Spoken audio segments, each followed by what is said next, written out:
இன்னைக்கு நான் உங்ககிட்ட சொல்லக்கூடிய ஒரு விஷயம் அப்படிங்கிறது விழிப்புணர்வு காணொளி தான். அது என்னப்பா விழிப்புணர்வு காணொளி? பொதுவா நம்ம ஊர்ல வந்து ஒரு பழமொழி சொல்லுவாங்க. "மடிய புடிச்சு மாங்காய போடு, முடிய புடிச்சு காச கேளும்பாங்க." அதாவது ஃபர்ஸ்ட்டு குடுக்குற மாரி குடுத்துட்டு, அப்புறமேட்டு இப்படி கழுத்த இப்படி சொக்காய புடிச்சு காசு கேட்கறது. அத பத்தி தான் பேசப் போறேன். புரிஞ்சிருக்கும்னு நெனைக்கிறேன் பாதி பேத்துக்கு. பேங்க் லோன் அத பத்தி நான் பேசப் போறேன்.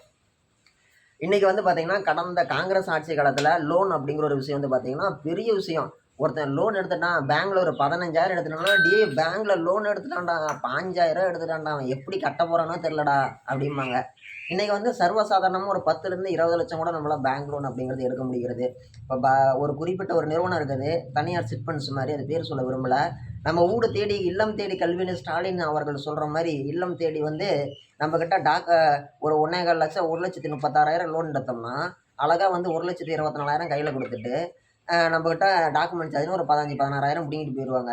இது ஒரு வழிப்பறி. இது ஒரு வகையான திருட்டு. ஆனா, அந்த திருட்டுக்கு அவங்க வச்சிருக்கிற பேரு டாக்குமெண்ட் சார்ஜ். இந்த மாரி விஷயம்லாம் நடந்துட்டு இருக்குது. இதெல்லாம் வந்து சாதாரண விஷயம் கிடையாது. ஓகேங்களா? இதெல்லாம் சாதாரண விஷயம். இத வந்து சாதாரண விஷயம் தான்.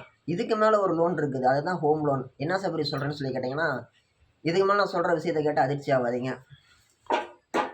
Home loan. அதாவது வீடு கட்டுறதுக்கு வாங்குற லோனு. அந்த வீடு கட்டுறதுக்கு வாங்குற லோன் வந்து பார்த்தீங்கன்னா, நீங்க நெனைக்கிற மாரி கல்லு வாங்கும்போது கொஞ்சம் காசு வாங்கிக்கலாம். மண்ணு வாங்கும்போது கொஞ்சம் காசு வாங்கிக்கலாம். கடக்கால் போடும்போது கொஞ்சம் காசு வாங்கிக்கலாங்கிறதெல்லாம் கிடையாது. இப்போ ஒரு வீடு இருக்கும். அந்த வீட்ட காமிச்சு நம்ம லோன் வாங்கிருவோம். அந்த வீட்டுக்காரன் வாங்கிக்குவான் காச. அந்த லோன நம்ம மாசம்னா கட்டணும். வீடு சொந்த வீடு. 50 லட்சம் கடன் இருக்கும். அவன் எங்க இருந்து ஒரு நிம்மதியான ஒரு வாழ்க்கைய வாழ முடியும்? எங்க போனாலும், எங்க வந்தாலும், ம்ஹ்ம். 1ஆம் தேதி வருதுனாலே ஒரு 10 நாள் முன்னாடியே அவனுக்கு வவுத்துல புளி கரைக்கும். போச்சுடா இந்த மாசம் டியூவுக்கு 25,000 எடுத்துக்கிறேன்டா. போச்சுடா இந்த மாசம் டியூவுக்கு 40,000 எடுத்துக்கிறேன்டான்ட்டு. இன்னைக்கு சராசரியா ஒரு மனுஷனோட வருமானம் அப்படிங்கிறது ஒரு ரூ. 500. எல்லாரும் கணக்கு போடுவாங்க. ஒரு நாளைக்கு ரூ. 500னா மாசம் 15,000ன்ட்டு. ஞாயித்துக்கிழமைலாம் யாரு உங்க தாத்தாவா கழிப்பாரு? லீவு நாள்லாம் யாரு உங்க தாத்தாவா டெலீட் பண்ணுவாரு? குறுக்கால பண்டிகை நாள்லாம் வருது. அதெல்லாம் யாரு உங்க தாத்தாவா டெலீட் பண்ணுவாரு? ஒரு மாசத்துல 5 கிழமை வரும் சராசரியா. கொஞ்சம் கிராஸ் ஆகி தான் வரும். அதுல வந்து 4 ஞாயித்துக்கிழமையும் 5 ஞாயித்துக்கிழமை கழிச்சிருங்க. மீதி 25 நாளு. அந்த 25 நாள்ல வந்து பார்த்தீங்கன்னா, ஒரு நாள் மாச கரண்ட் வரும். கழிச்சு விட்டுருங்க. மீதி வந்து 24 நாள் தான் வேலை செய்ற நாளு. 24 நாளைக்கு 5,000 போட்டீங்கன்னா எவ்வளோ வரும்? Absolutely correct. நீங்க நெனைக்கிற மாரி ரூ. 12,000 தான் வரும். அந்த 12,000 அப்படிங்கிறது வந்து பார்த்தீங்கன்னா, ஒரு உதாரணத்துக்கு சொல்றேன். இதுவே மாசம் ஒரு நாளைக்கு ரூ. 1,000 சம்பளங்கிறது இன்னைக்கே பெருசு தான்.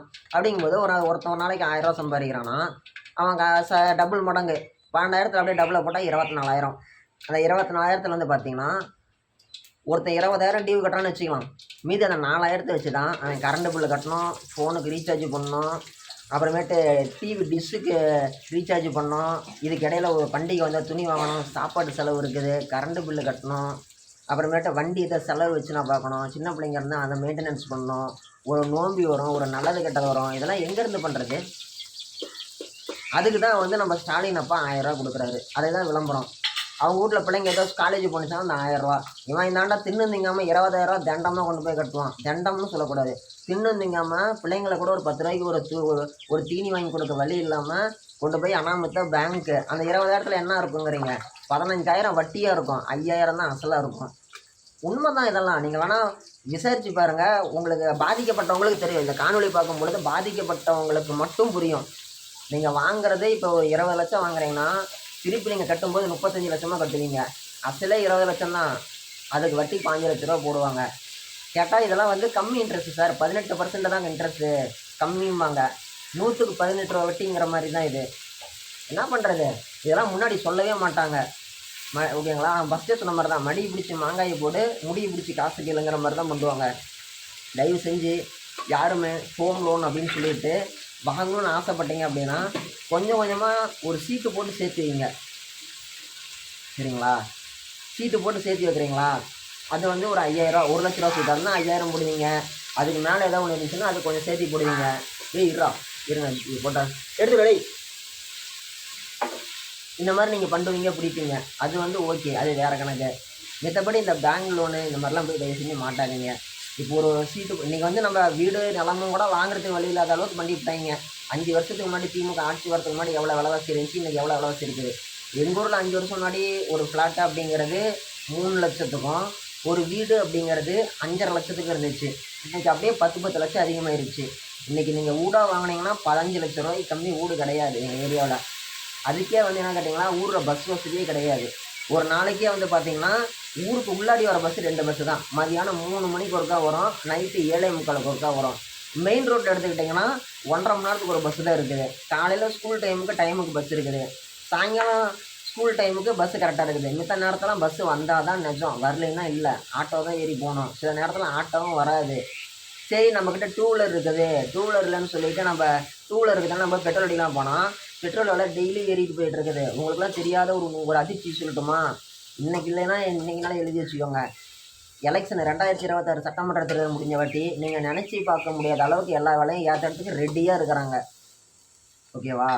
இப்போ எலெக்ஷனுக்கோசரம் தான் எல்லாம் வெயிட்டிங்கு. எலெக்ஷன் முடிஞ்சதும் ரேட் ஏற்றுறது தான்.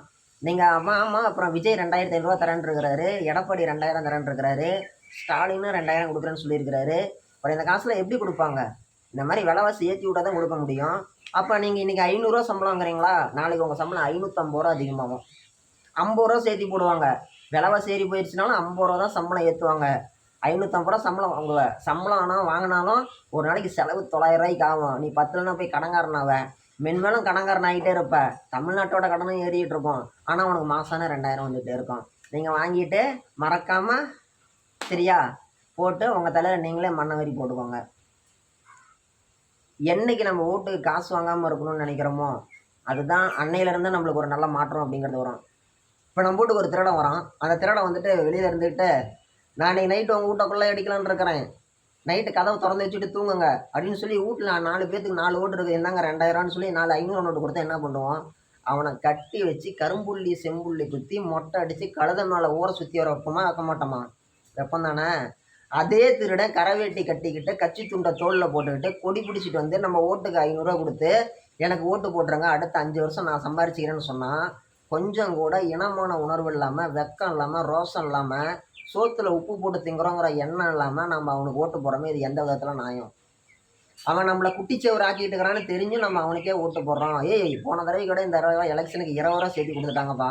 போன தடவை ஓட்டுக்கு 400 கொடுத்தாங்க, இந்த தடவை 420 கொடுத்துட்டாங்க, அவனுக்கு தான் ஓட்டு போடுவேன் அப்படிங்கிறது எந்த விதமான ஒரு முட்டாள்தனத்தில் நம்ம கணக்கு வச்சுக்கிறது? இப்போ அப்படி தானே பண்ணிகிட்டு இருக்கிறோம். தயவு செஞ்சு மக்கள் மாறினா மட்டும்தான் மாறும்.